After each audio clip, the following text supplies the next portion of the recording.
के सुंदर आनंद में 5 मंदिर में हम भी केसरिया जल चढ़ाने के लिए बाबा को जाते हैं। महादेव की होली सीहोर में मनाते हैं, वो 15 मार्च की रहेगी। होली में मोटे मोटे ढूंढ जलाए जाते हैं।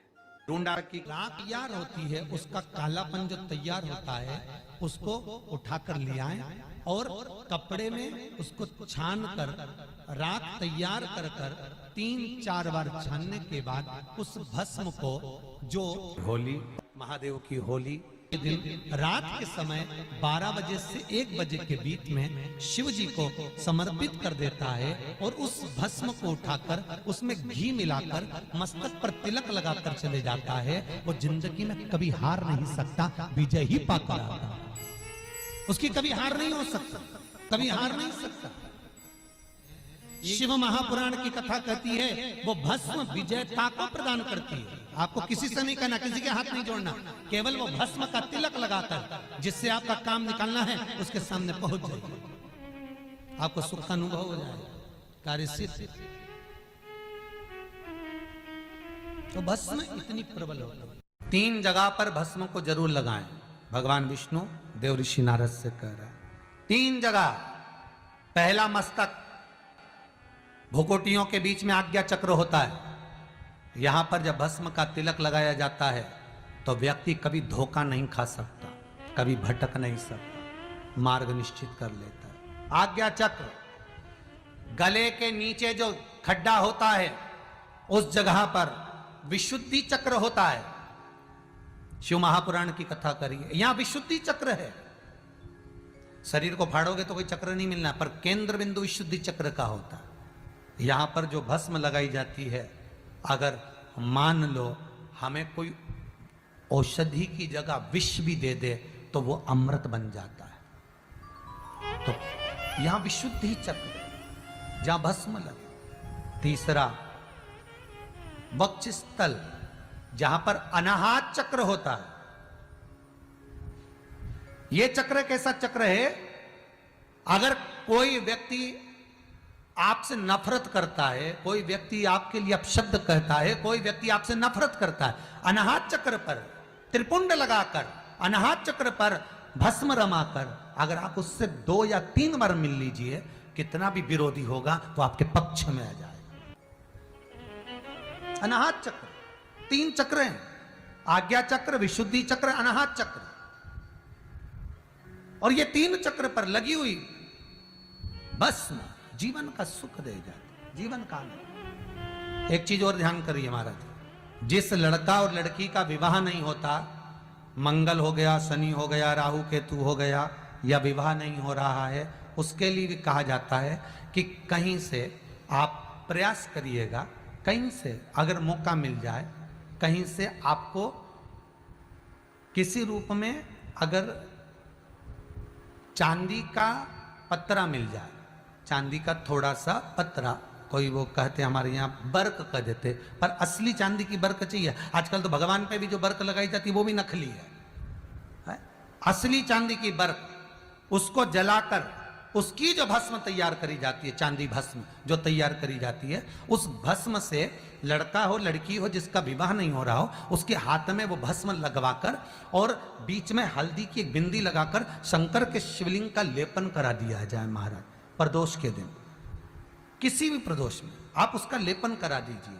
3 से 3.5 महीना रुकिए, 3.5 महीने के अंदर उसका विवाह संबंध पक्का हो जाएगा। भले मंगल हो, राहु हो, केतु हो, शनि हो, कुछ भी, उस भस्म का ये प्रमाण। कई लोग भस्म को भभूति भी कहते हैं, वो भभूति अलग हो गई, वो भभूति हो गई जादू टोना वाली भभूति, ये तो वो भभूति अलग हो गई, उसका कोई यहाँ वो उसका प्रमाण का अलग, परंतु यहाँ भस्म का प्रमाण, यहाँ भभूति का प्रमाण शिव कथा में नहीं है। क्योंकि शिव रोग से मुक्ति देते हैं, तो रोग निवारण का एक तरीका है भस्म को धारण करना। भगवान विष्णु कह रहे हैं देव ऋषि नारद, ये भस्म तुम्हारे जीवन को सुख दे जाएगी। भस्म, थोड़ी सी भस्म यदि आपके पास में है, भस्म से मतलब होता है अलोना गोबर। अलोना गोबर जानना है आपने? यहाँ क्या बोलते हैं उसको? एक होता है गाय का गोबर जिसको हाथ से थापते हैं, थापा कंडा बन गया, वो नहीं। अलोनी गोबरी गाय ने पौटा करा, वो सूख गया, उसको उठाया, जलाया, उसकी भस्म तैयार करी। वो भस्म शिवजी पे समर्पित होने वाली वो भस्म उस मिट्टी के अंदर डाली जाए। अलोनी गोबरी की जो भस्म होती है, गाय जो पोटा करती है और वो गाय का जो गोबर होता है वो सूख जाता है। सूखने के बाद जो उसकी भस्म होती है वो भस्म बड़ी काम की होती है। उसको जब जलाते हैं और जलाकर उसकी भस्म बनाते हैं तो वो बड़ी काम की रहती है, बहुत काम। हम तो यहां तक कहेंगे, जिस नारी के बच्चादानी के अंदर अगर गर्भ में गांठ हो गई है या बच्चादानी के अंतर्गत कोई भी परेशानी उसके जीवन में आ गई है कि डॉक्टर बोल रहा है कि आपकी ये ऑपरेशन कराना ही पड़ेगा, तो हम इस निवेदन को जरूर करना चाहेंगे कि प्रयास करिएगा। देसी गाय जब गोबर करे, पोटा करे और वो सूख जाए,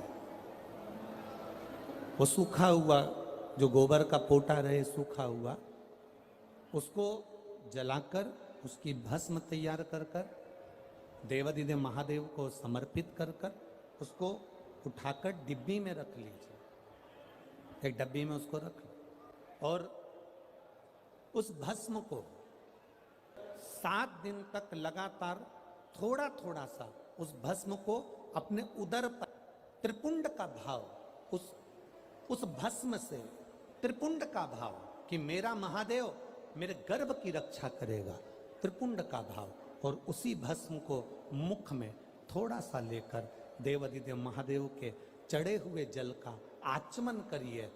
जो गर्भाशय में जो भी तकलीफ होगी मेरा देवाधिदेव महादेव उसको अच्छा कर। गर्भस्थ तकलीफ, गर्भ में अगर आपके गर्भाशय में अगर कोई तकलीफ है तो वो गाय के गोबर की, देसी गाय के गोबर की भस्म हमारे जीवन को सुख दे रहे। और भी अच्छे से समझ लो, मान लो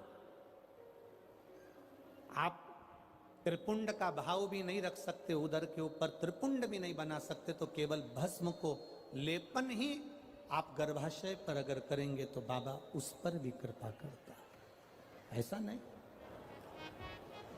शिव तत्व है में वो बल होता है कि भाग्य की रेखा को भस्म बदल देती है। ज्यादा तकलीफ हो तो भस्म शंकर को लगाओ और वही भस्म का त्रिपुंड मस्तक पर लगाओ। भस्म भाग्य की रेखा को बदल देती है। भस्म में वो बल होता है, रेखा को भस्म बदल देती है।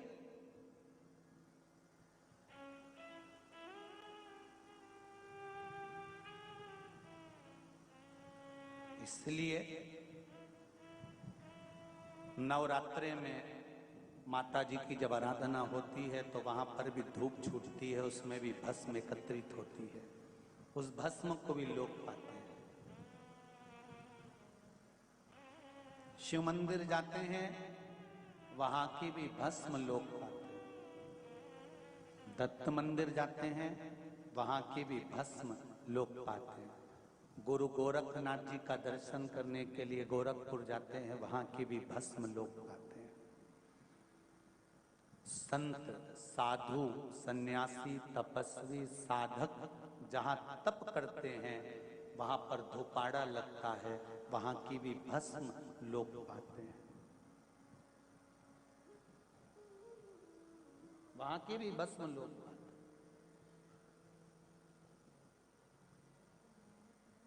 भस्म साधारण नहीं होती, कि भस्म कोई साधारण नहीं होती महाराज, भस्म कोई साधारण नहीं है। आप अगर शिव को भस्म समर्पित कर रहे हो और उस भस्म को आप धारण कर रहे हो, 2-10 तिलक आप लगा रहे हो, तो उसका कोई सुख उसका सुख जरूर प्राप्त होगा, उसका आनंद जरूर प्राप्त होगा। जिस भस्म को आप धारण कर रहे हो, कि आप चाहते हैं कि कोई रोग हमको ना घेरे, आप चाहते हैं कि कोई रोग हमको ना घेरे, और आपको लग रहा है कि कोई रोग ऐसा है जो घेर रहा है, या कोई शरीर में ऐसा रोग उत्पन्न होने वाला है, या कोई बीमारी ऐसी उत्पन्न होने वाली, तो उसके लिए सबसे सुंदर तरीका कि शंकर जी पर अलोनी जो गोबरी होती है, गोबरी जानते हो, कंडा, अलोना कंडा, अलोनी गोबरी, मतलब गाय ने गोबर करा और वो सूख गया, उसको थापा नहीं गया, हाथ से कंडा नहीं बनाया गया, गोबरी नहीं बनाई गई, केवल गाय ने गोबर करा, वो सूख गया, और वो सूखा हुआ जो गोबर है उसको जलाकर जो भस्म तैयार करी है, उसको जलाकर जो हमने राख तैयार करी है, भस्म बनाई है, उस भस्म को जो तैयार करा गया है, वो भस्म शिव को जो हमने समर्पित करा, उस भस्म को सफेद वस्त्र में लिया और बाबा पर, शंकर जी का जो मंदिर आपके करीब में हो, शिव का जो धाम आपके पास में हो, वहां बाबा पर समर्पित करी। उसी भस्म को हम उठा कर लिया। ये शीशी है, ये पेट। और यदि आप भस्म नहीं चढ़ा सकते तो कभी विश्वनाथ जाएं तो वहां से भस्म लिया है, कभी उज्जैनी जाएं तो वहां से भस्म लिया है। उस भस्म को हम यदि अपनी नाभि से वक्ष स्थल के मध्य में त्रिपुंड लगा लेते हैं, महीने में एक बार भी त्रिपुंड अपने वक्ष स्थल के नजदीक में नाभि से ऊपर अगर लगा लेते हैं, तो ऐसा कोई बड़ा रोग आपकी जिंदगी में प्रवेश कर ही नहीं सकता। इस शरीर के अंदर, इस शरीर के अंदर भस्म में जो सुख है, भस्म का जो आनंद है, भस्म का जो रस तत्व है, उसको समझिए।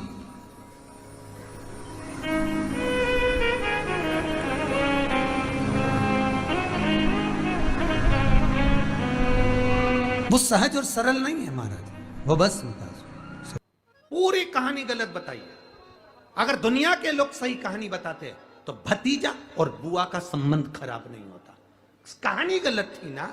लोगों ने कहा, हिरण्यकशिपु ने अपनी बहन से कहा, बहन तू अपने भतीजे को गोदी में रख कर बैठ जा और चादर ओढ़ कर बैठ जाना, तू बच जाएगी, तेरा भतीजा जल जाएगा। तो बुआ भतीजे को जलाने के लिए गोदी में लेकर बैठी। बोलो सही है कि गलत है? लोगों ने कहानी गलत बताई। होलिका, लोगों ने कहा उसने अपने भतीजे को जलाया। पहले तो होलिका का नाम तो निकालो कि होलिका का नाम क्या है। कथा वालों ने कह दिया हिरण्यकशिपु की बहन थी होलिका, वो अपने भतीजी प्रहलाद को गोदी में लेकर बैठ गई। वो प्रहलाद को हाथी के पांव के नीचे डाला, खोलते तेल में डाला, अग्नि में डाला, इसमें डाला, उसमें डाला, नहीं मरा। आखिरी में अपनी बहन से कहा होलिका, तो अपने भतीजे को गोदी में लेकर बैठ गया। पहले उस होलिका का असली नाम तो लाओ, जिस होलिका का नाम विष्णु पुराण में डूंडा लिखा है। क्या नाम लिखा है? डूंडा। होलिका का असली नाम लिखा है विष्णु पुराण में डूंडा। इसलिए आज भी होली में लकड़ी नहीं जलाई जाती, मोटे मोटे ढूंढ जलाए जाते हैं, क्योंकि उसका नाम ढूंढा है। और ढूंढा बैठी अग्नि में, भतीजे को गोदी में लेकर बैठ गई। उसके पास में एक ब्रह्मा जी की चादर थी, जिसको ओढ़ कर बैठ जाती थी तो आगी में जल नहीं सकती थी। ढूंढा ने देखा चारों तरफ से आगी लग गई, मेरा भतीजा जल जाएगा। तो बुआ को लगा मेरा भतीजा जल जाएगा। बुआ वो होती है जो दुआ देती है, बुआ कभी बद्दुआ नहीं देती। और डूंडा ने अपनी चादर को उतारा, आगी चारों तरफ से लग गई। बुआ को लगा मेरा भतीजा जल जाएगा, तो अपनी चादर उतार कर अपने भतीजे पे डाल दी, और बुआ खुद जल गई पर अपने भतीजे को नहीं जलने दिया। ये कथा है, पर लोगों ने उसको पूरी पलट दिया, पूरा पलट दिया। बुआ कब जलाई अपने भतीजे को? आप में से इतनी सारी बुआ बैठी हैं, कभी अपने भतीजे को अपशब्द कहा? कभी अपने भतीजे को श्राप दिया? कभी अपने भतीजे को बद्दुआ दी? नहीं। जब भी बोलती हो मेरा भतीजा खूब फले फूले, भगवान कृपा करे मेरे भाई जैसा नाम कमाए, मेरा भैया कितना नाम कमाता वैसा मेरा भतीजा नाम कमाए। तो शिवालयों में शंकर जी शिव मंदिर के अंदर चंदन का जल 1 लोटा अवश्य चढ़ाएं, महादेव की होली अवश्य मनाएं। आ रहा है उस फागुन के त्योहार में मेरा देवाधिदेव महादेव माता पार्वती के साथ होली खेलता है, मेरा कृष्ण कन्हैया राधा रानी के साथ होली खेलता है। आप भी अपने इष्ट मित्रों के साथ होली खेलिए और दिल से खेलिए। अरे सीहोर जिले में एक होली होती थी, उस होली का नाम हमने पिछली बार बदल दिया था। कौन सी होली कर दी थी? महादेव की होली। होली पिछली बार हमारे सीहोर जिले में हमेशा होती आई थी वो होली, थोड़ा उसका नाम हमने चेंज कर दिया था तो उसको महादेव की होली कर दिया था। मेरे सीहोर जिले के रहने वाले सभी रहवासियों से, जिले भर के निवासियों से निवेदन करना चाहूंगा, वो पुरानी होली को बंद कर महादेव की होली नाम दिया गया है। शिव मंदिर में जाना है, चंदन का जल शिव जी को 1 लोटा चढ़ाना। एक बात अपनी जिंदगी में उतार कर रखो, शंकर भगवान को घी का दिया भी लगाओ तो तुम्हारे घर में जो असली घी हो, थोड़ा सा भले 1 पत्ती लगाओ, भले इतनी सी बत्ती जलाओ, पर असली घी की जलाओ। शिव जी को अगर चंदन भी लगा रहे हो तो असली लगाओ। शंकर भगवान को चावल भी चढ़ा रहे हो तो असली चढ़ाओ। शंकर भगवान को अगर अष्टगंध भी चढ़ा रहे हो तो असली चढ़ाओ। केमिकल का कोई चीज मेरे महादेव को मत चढ़ाओ जिससे भगवान शिव की मूर्ति नष्ट हो। ऐसी कोई चीज मेरे महादेव को ना चढ़ाओ। अगर शंकर भगवान के साथ आप होली खेल रहे हो तो चंदन का पानी शंकर भगवान को चढ़ाइए, अष्टगंध का जल भगवान शिव को चढ़ाइए। तो करो तैयारी, आ रहा है त्रिपुंड धारी महादेव की होली। बड़े आनंद के साथ मेरा निवेदन, अपने शिवालयों में, शंकर जी के मंदिरों में, सीहोर जिले के प्रत्येक शिव मंदिर के अंदर चंदन का जल 1 लोटा अवश्य चढ़ाएं, महादेव की होली अवश्य मनाएं। और भाव के साथ 5 मंदिर हम भी जाएंगे, कोई जुलूस नहीं, कोई क्रम नहीं, बस बाबा को आराम से जल चढ़ाना ही एक नियम है और बाबा को जल चढ़ाएंगे। आप सब बड़े आनंद के साथ महादेव की होली का स्मरण करिए। महादेव की होली के दिन और बेलपत्री की जड़ के नीचे जाकर प्रयास करा करो कि लाल चंदन का जल, लाल चंदन को घिसकर कलश में उस चंदन को डालकर जल भरकर उसको बेलपत्री की जड़ के नीचे सींचन करने का प्रयास करा करो। है कि धीरे धीरे कर कर वो दुख समाप्त होगा, वो दुख कटेगा ही। एक बहुत ध्यान देने वाली बात है कि अगर मान लो कि कहीं पैसा अटक गया है, नहीं आ रहा है, बहुत अथक प्रयास कर लिया, चंदन का जो जल होता है ये व्यक्ति के जीवन में जो धन कहीं रुक गया, अटक गया, नहीं दे रहा, बेलपत्री के वृक्ष के नीचे, जड़ के नीचे सींचन करने से वो प्राप्त होता है। अथर्ववेद में वर्णन किया गया कि पीपल के वृक्ष की जो जड़ होती है, बेलपत्री के वृक्ष की जो जड़ होती है और आंवले के वृक्ष की जो जड़ होती है, इसके नीचे स्वर्ग का निवास होता है। किसका निवास है? स्वर्ग का निवास।